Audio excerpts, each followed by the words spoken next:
Hi everyone, my name is Lisa Schantl and I'm a master's student at the University of Graz, Austria. I'm really delighted to be part of this conference and I want to thank the organizers for providing me with this space to present a part of my current research. And of course, I want to thank all of you for watching this and for showing your interest in this topic. The title of my presentation is Humanizing the Non-Human: Aesthetic Reflections of the Anthropocene in Contemporary Petrofiction. I hope you enjoy listening, watching, and get inspired to delve into the topic right afterwards. The Industrial Revolution changed our, that is, humanity's relationship with nature severely. The construction of the railroad, the invention and serial implementation of electricity, and many more inventions altered not only our society, but also our relation to nature and natural processes. The seriousness and long-lasting effects of the impact of industrialization and urbanization on planet Earth have become scientifically visible in the proposed naming of this period as the Anthropocene. This proposal was presented to the Stratigraphy Commission of the Geological Society of London in 2008, claiming that the influence of humans through technological progress and fossil fuel energy has moved to a scale not comparable to pre-industrial times. The central argument of this geological theory is that the traces of humanity have become inextinguishable from the Earth, or as Bruno Latour puts it, human action is visible everywhere. By pressing our footprint into the Earth with such force that it cannot be deleted by any natural, technological, or human power, we have also changed society's position with regard to nature and science. We are now involved in both the construction of knowledge and facts and in the construction of the research phenomena. At this point, the before presented geological theory merges with the research area of the humanities. In its very nature, in the age of the Anthropocene, no research can be done without researching humanity, as Bruno Latour states. Arguably, this step has once again placed the human being in the center of all things. But in contrast to the ecocentric worldview dominant before Galileo, the Earth is no longer a mere object, nor can it be seen objectively. By humanity's everlasting interaction, it has, as Bruno Latour calls it, become a quasi-subject. Nature, consequently, appears humanized, while humanity, being deprived of its privilege, or non-humanized. This new distribution of roles between humanity and nature has, therefore, also impacted the constellation of subjects and objects, and posed the question of how agency should be defined and to whom it should be ascribed to. Before the Anthropocene, nature was clearly seen as an inanimate necessity, on which humanity depended, but which had no agency of its own, while humanity was animated, had all agency, and the liberty to act as it wanted, as Latour states. Now, in an age in which human action has become a defining part of nature itself, the roles are no longer as easy to separate. Questions concerning the very essence of being human arise. The role of the human being or society and the role of nature have been considerably shaped by one factor: technological progress. Nathan Kowalski and Randolph Halluci-Delay refer to the new role of humanity as technological society, a type of society which can only be overcome or entirely understood by philosophical reflections, which are not exclusively based on this very type of society. At this early stage of the geological age of the Anthropocene, we as humans are far from distancing ourselves from this technological society, an observation confirmed by the technological inventions that spring up almost daily. However, the position as technological society reveals that the Anthropocene is no longer an age defined by two, but rather by three actors: humanity, nature, and technology. Being a product of society, but understood as other than or non-human, technology claims its own role. Thus, this presentation will also pay certain attention to the unique status of technological entities and processes. One literary genre that investigates the triadic relationship between society, nature, and technology, and combines the theoretical realms of the humanities and the natural sciences is petrofiction, a specific subgenre of eco-literature. The term was coined by Amitav Ghosh and generally refers to literature that thematizes oil, so petroleum or crude oil.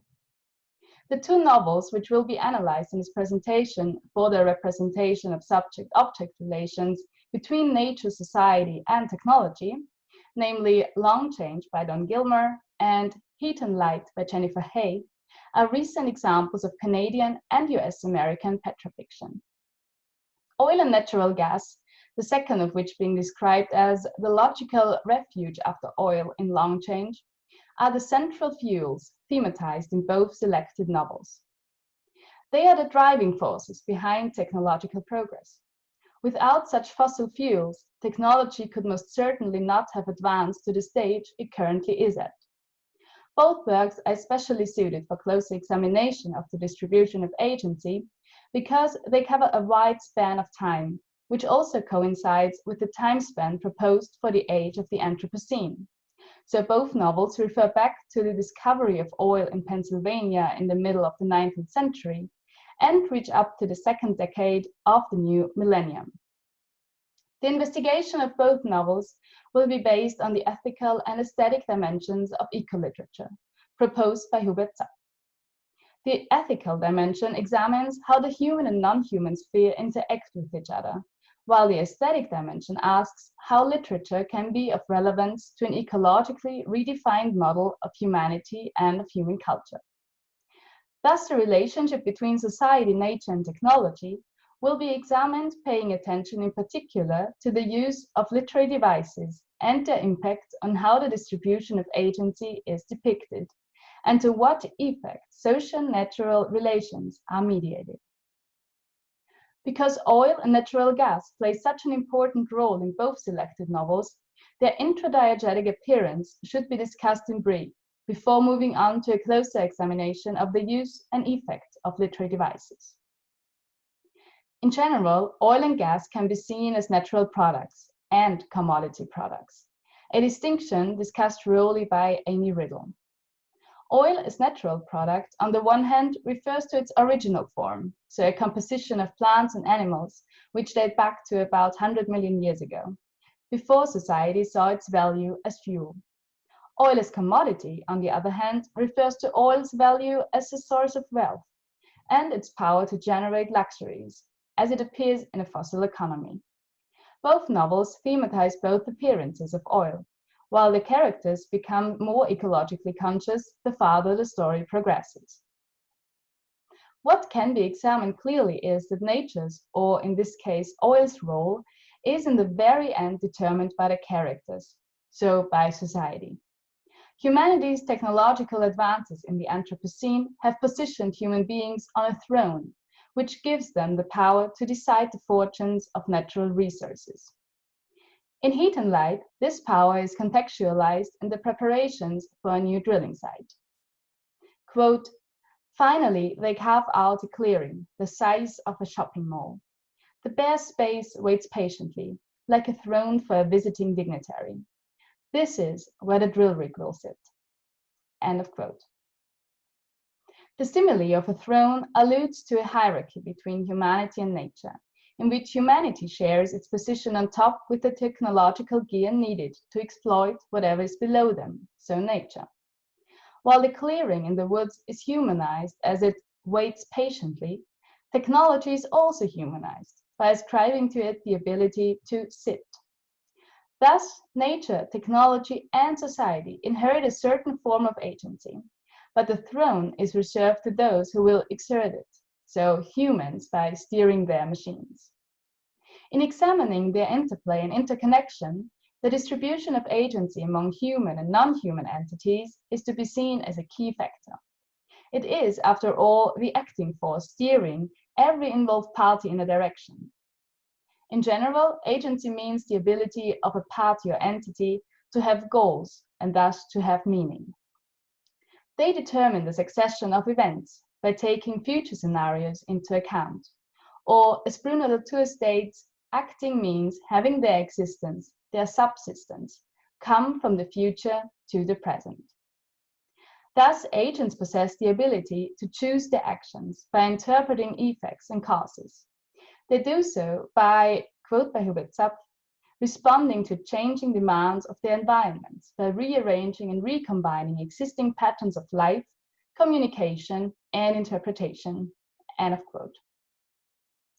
These abilities, entailing free will, are clearly associated with human beings and were, until the rise of the Anthropocene, humanity's unique capabilities to set itself apart from other non-human entities.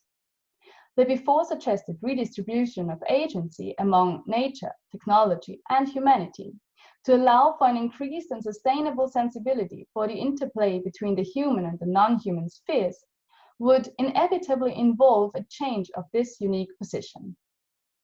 The following discussion will focus on one way for such a redistribution of agency, namely humanization.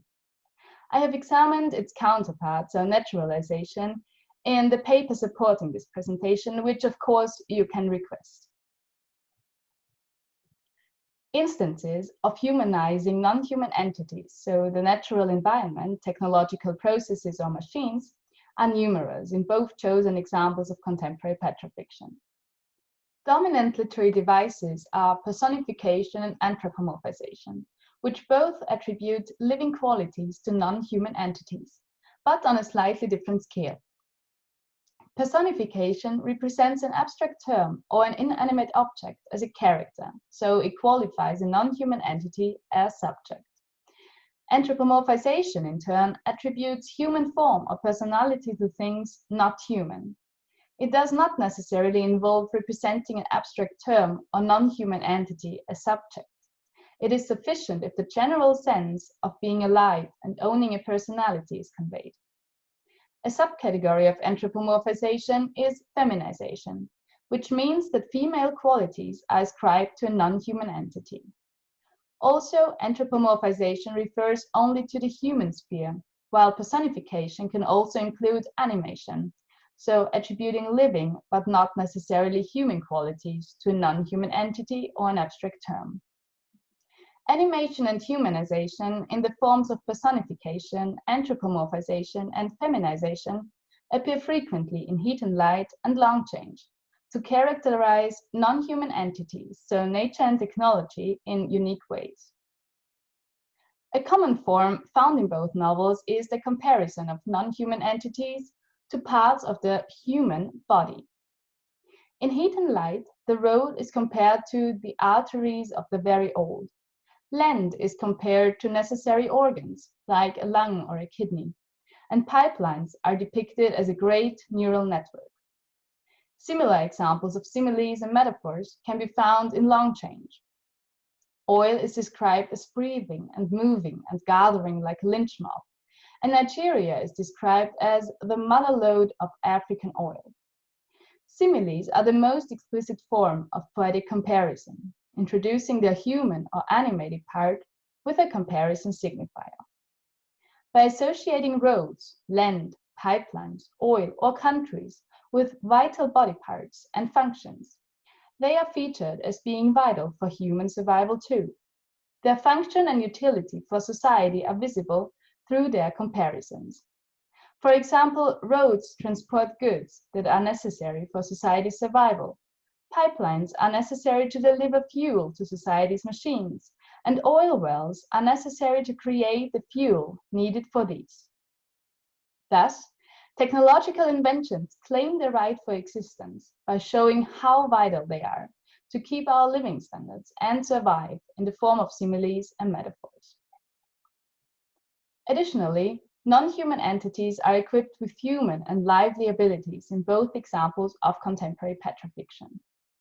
Rocks tell stories, rocks sit, chunks of ice fight, oil kisses, a track climbs, and a road bisects the field like a surgical scar. These instances of personification and anthropomorphization bind the natural and technological objects to the human realm by ascribing qualities to them which can only be possessed by living beings, predominantly humans. By exhibiting these characteristics, technological and natural objects almost seem like running themselves, a phenomenon which is explicitly mentioned in Heat and Light.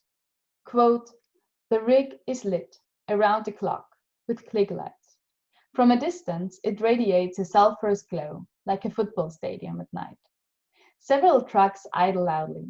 Up close, the diesel smell is overpowering. The engine noise makes his whole body vibrate. He sees no sign of human presence.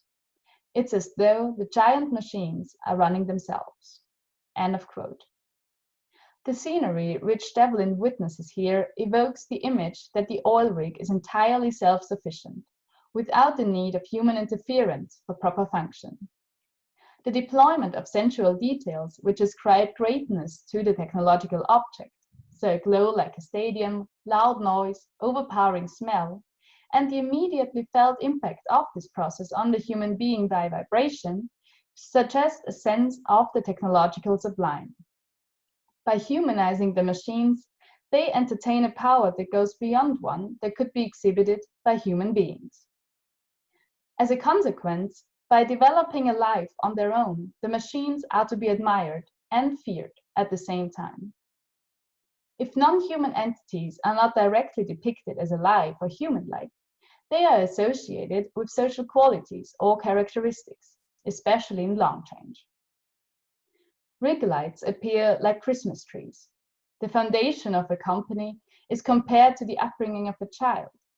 Stones are described as a collection of individuals pressed into a society by forces they don't understand, and drilling is equated with exploring new countries.